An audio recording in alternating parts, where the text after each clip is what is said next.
ನೋಡಿ, ಅಭಿವೃದ್ಧಿನ ಒಂದೇ ರಾತ್ರಿನಲ್ಲಿ ಮಾಯಾಬಜಾರ್ ಥರ ಮಾಡಲಿಕ್ಕೆ ಆಗೋದಿಲ್ಲ. ಹಂತ ಹಂತವಾಗಿ ಯಾವುದೇ ಒಂದು ಆದ್ಯತೆಯ ಆಧಾರದ ಮೇಲೆ ಮತ್ತು ಹಣಕಾಸಿನ ಲಭ್ಯತೆಯೂ ಕೂಡ ಅಗತ್ಯತೆ ಇದೆ. ಅವೆಲ್ಲವನ್ನು ಕೂಡ ಪರಿಗಣಿಸಿ ನಮ್ಮ ಮುಖ್ಯಮಂತ್ರಿಗಳು ಉತ್ತಮವಾದಂಥ ಬಜೆಟು ಕೊಟ್ಟಿದ್ದಾರೆ. ಮತ್ತು ಎಲ್ಲ ಸಮಾಜನೂ ಕೂಡ ಸಮತೋಲನ ಮಾಡ್ತಕ್ಕಂಥದ್ದು, ಸಮಾಜದ ಜೊತೆಗೆ ಎಲ್ಲ ಭಾಗಗಳಿಗೂ ಕೂಡ ಅನ್ಯಾಯ ಆಗದ ರೀತಿಯಲ್ಲಿ ಬಜೆಟನ್ನು ಮಂಡಿಸಿರ್ತಕ್ಕಂಥದ್ದು. ಮತ್ತು ವಿಶೇಷವಾಗಿ ಏನು ಸಮಾಜದ ಕೆಳಸ್ತರದ ಸಮುದಾಯಗಳಿದ್ದಾವೆ, ಆ ಸಮುದಾಯಗಳಿಗೆ ಹೆಚ್ಚು ಒತ್ತನ್ನು ಕೊಟ್ಟಿರ್ತಕ್ಕಂಥದ್ದು ಕೂಡ ನಾವೆಲ್ಲ ಗಮನಿಸ್ಬೋದು. ನೋಡಿ, ಅಭಿವೃದ್ಧಿನ ಒಂದೇ ರಾತ್ರಿನಲ್ಲಿ ಮಾಯಾಬಜಾರ್ ಥರ ಮಾಡಲಿಕ್ಕೆ ಆಗೋದಿಲ್ಲ.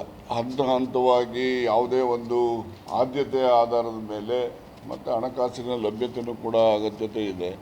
ಅವೆಲ್ಲವನ್ನು ಕೂಡ ಪರಿಗಣಿಸಿ ನಮ್ಮ ಮುಖ್ಯಮಂತ್ರಿಗಳು ಉತ್ತಮವಾದಂಥ ಬಜೆಟು ಕೊಟ್ಟಿದ್ದಾರೆ. ಮತ್ತು ಎಲ್ಲ ಸಮಾಜನೂ ಕೂಡ ಸಮತೋಲನ ಮಾಡ್ತಕ್ಕಂಥದ್ದು, ಸಮಾಜದ ಜೊತೆಗೆ ಎಲ್ಲ ಭಾಗಗಳಿಗೂ ಕೂಡ ಅನ್ಯಾಯ ಆಗದ ರೀತಿಯಲ್ಲಿ ಬಜೆಟನ್ನು ಮಂಡಿಸಿರ್ತಕ್ಕಂಥದ್ದು. ಮತ್ತು ವಿಶೇಷವಾಗಿ ಏನು ಸಮಾಜದ ಕೆಳಸ್ತರದ ಸಮುದಾಯಗಳಿದ್ದಾವೆ, ಆ ಸಮುದಾಯಗಳಿಗೆ ಹೆಚ್ಚು ಒತ್ತನ್ನು ಕೊಟ್ಟಿರ್ತಕ್ಕಂಥದ್ದು ಕೂಡ ನಾವೆಲ್ಲ ಗಮನಿಸ್ಬೋದು.